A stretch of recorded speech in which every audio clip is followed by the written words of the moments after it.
Now, how much difference does all this make?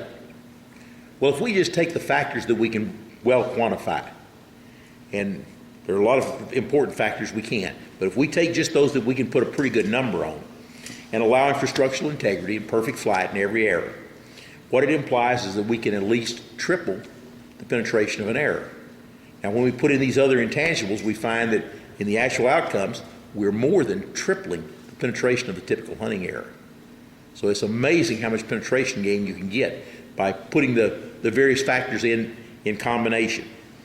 Some of the really high factors that we can't quantify are the mass difference, because it depends on what weight errors you're comparing.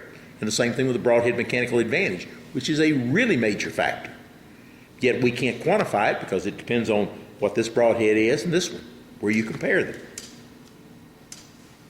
So where's it at now? And this is a bull from 2008. Now there's 27 inches of wound channel through this buffalo, and there's 20 inches of arrow sticking out the other side. Now this was accomplished with less than 37 foot-pounds of kinetic energy. So kinetic energy didn't tell me a whole lot.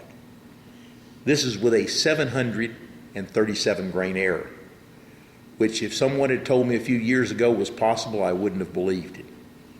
At that point, I'd shot a number of buffalo already, and no one would ever have been able to convince me that you could take a 737 grain error, and come out the other side of the buffalo.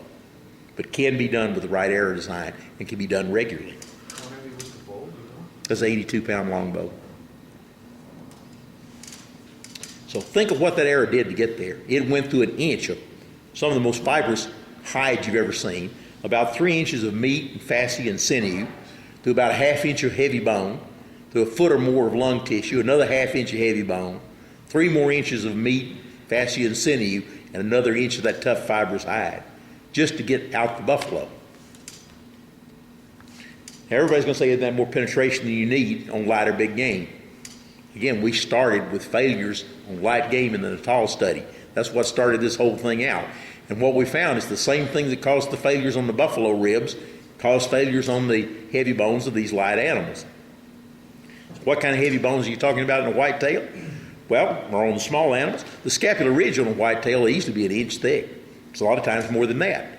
The head of the scapula is going to be more than an inch thick on most whitetails. The shoulder ball joint, even on a small whitetail, is going to be 1.5 inches in diameter. On a big one, it can go up close to 2.5 inches, 2.25, in that range. A spinal hit, particularly lengthwise, like Harold shot hit his deer, that's going to require several inches of bone penetration.